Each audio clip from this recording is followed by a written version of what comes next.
வந்து இப்போ என்ன பார்க்க போகிறோம் அப்படின்னா பாசிப்பருப்பு எப்படி கடையிறதுன்னு பார்க்க போகிறோம்.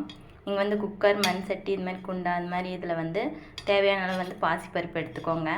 அதில் வந்து தேவையான அளவு தண்ணி, மஞ்சத்தூள், அப்புறம் வந்து அது கூட வந்து சிறிதளவு வந்து மல்லி சேர்த்துக்கோங்க. மல்லி விதை அதை சேர்த்துட்டு, அப்புறம் பூண்டு வேணாலும் அதுக்குள்ளேயே போட்டு வந்து பருப்பு கூடனா வந்து வேக வைக்கலாம். அது ஒரு ஃப்ளேவராக இருக்கும். பூண்டு 4 பூண்டு போட்டு விசில் விட்டாலும் சரி, இல்லை சட்டியில் மண் சட்டியில் வேக வச்சாலும் சரி, நல்லா வந்து இந்த மாதிரி கொலைய வேக வச்சிடணும். வேக வச்சதுக்கப்புறம் தனியாக வந்து தாளிக்கிறதுக்கு எண்ணெய் ஊற்றி சின்ன வெங்காயம், வரமிளகா, இல்லை பச்சை மிளகா ஆப்ஷன் தான். உங்களுக்கு வரமிளகா வேணாலும் சேர்த்திக்கலாம், பச்சை மிளகா வேணாலும் சேர்த்திக்கலாம். அப்புறம் சின்ன வெங்காயம் போட்டிங்கன்னா உங்களுக்கு டேஸ்ட் நல்லாயிருக்கும்.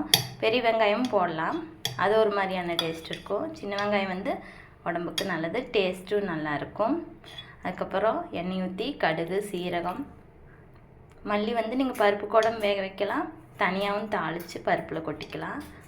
பூண்டு அதே மாதிரி தான், தனியாகவும் தாளித்து கொட்டிக்கலாம், பருப்பு கூட வேக வைக்கலாம். உங்களுக்கு வந்து ஃப்ளேவர் தானே, அதனால் உங்களுக்கு வந்து டேஸ்ட் சூப்பராக இருக்கும். தக்காளி பெரிய தக்காளியாக இருந்தால் ஒரே தக்காளி போடுங்க, இல்லை ரசத்துக்கு வேணும் அப்படின்னா 2 தக்காளி போட்டு 1 ரசத்துக்கு வந்து எடுத்து புளியோடு கரைச்சிட்டிங்க அப்படின்னா உங்களுக்கு ரசத்துக்கு வந்து டேஸ்ட்டு சூப்பராக இருக்கும்.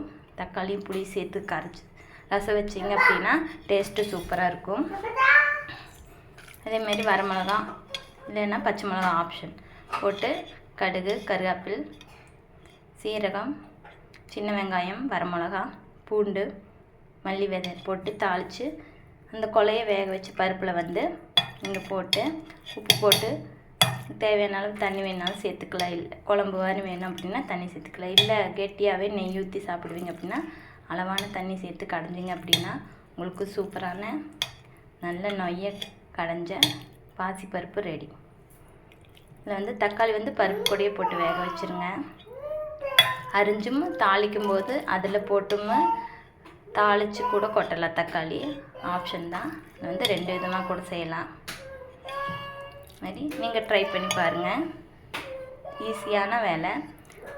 வெறும் பருப்பு மட்டும் வச்சு சாப்பிட்றவங்களுக்கு ஈஸி. இல்லை ரசம் வேணும் அப்படின்னா இந்த பருப்பு தண்ணி வந்து ரசத்துக்கூட சேர்த்துக்கலாம், புளி தண்ணி கூட சேர்த்துக்கலாம். புளி கூட ஒரு தக்காளி வேக வச்சு தக்காளி சேர்த்திங்கன்னா உங்களுக்கு ரசம் வந்து சூப்பராக இருக்கும். பார்க்க போகிறோம்னா வேக வச்ச பாசிப்பருப்பு பார்க்க போகிறோம். அது எப்படி அப்படின்னா வந்து குக்கர், மண் சட்டி அந்த மாதிரி உங்களுக்கு தேவையான அளவு பருப்பு எடுத்துக்கோங்க. அது கூட ஒரு தக்காளி, எவ்வளோ தக்காளி தேவையோ அதை எடுத்து பருப்பு கூடயே போட்டுக்கோங்க. தேவையான அளவு தண்ணி, அப்புறம் அது கூட வந்து பருப்பு சீக்கிரம் வேகணும் அப்படின்னா 1 ஸ்பூன் பக்கம் வந்து விளக்கெண்ணெய் ஊற்றிக்கோங்க. ஊற்றி விசில் விட்டாலும் சரி, சட்டியில் வேக வச்சாலும் சரி, அது கூட கொஞ்சம் மஞ்சத்தூள் போட்டு நல்லா கொலைய வேக வச்சுருங்க. சீக்கிரம் நல்லா கொலைய வேகணும் அப்படின்னா விளக்கெண்ணெய் ஊற்றினீங்கன்னா சீக்கிரம் எந்த பருப்பு வந்தாலும் வெந்துடும்.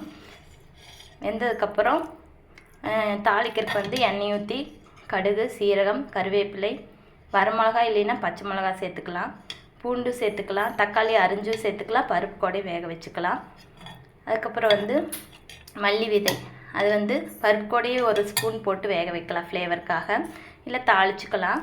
தாளித்து இல்லை வந்து பருப்பு வேக வச்ச பருப்பு கூட வந்து பருப்பு தண்ணி வடித்து தாளித்ததை கொட்டி தேவையான அளவு உப்பு போட்டு கடைஞ்சிங்கன்னா உங்களுக்கு வந்து பாசிப்பருப்பு வந்து தயார்.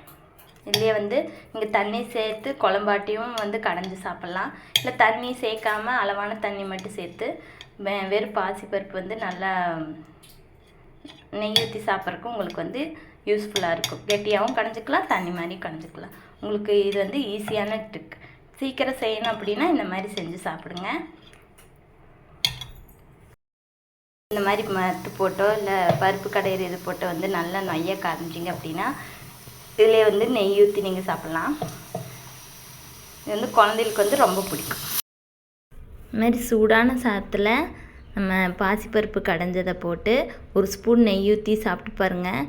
டேஸ்ட்டு குழந்தைகளுக்கும் சரி, பெரியவங்களுக்கும் சரி சும்மா சூப்பராக இருக்கும். நெய் வந்து உடம்புக்கு குளிர்ச்சி, பாசிப்பருப்பு உடம்புக்கு குளிர்ச்சி. விளக்கெண்ணெய் சேர்த்து வேக வச்சுக்கிறனால அந்த பாசிப்பருப்பு வந்து நம்ம வந்து வெயில் காலத்தில் நம்ம வந்து அதிகமாக பாசிப்பருப்பு சேர்த்திட்டு அப்படின்னா உடம்புக்கு வந்து நல்லாவே குளிர்ச்சியாக இருக்கும். குழந்தைகளுக்கு ரொம்ப பிடிச்ச மாதிரி இருக்கும். தேங்க்யூ.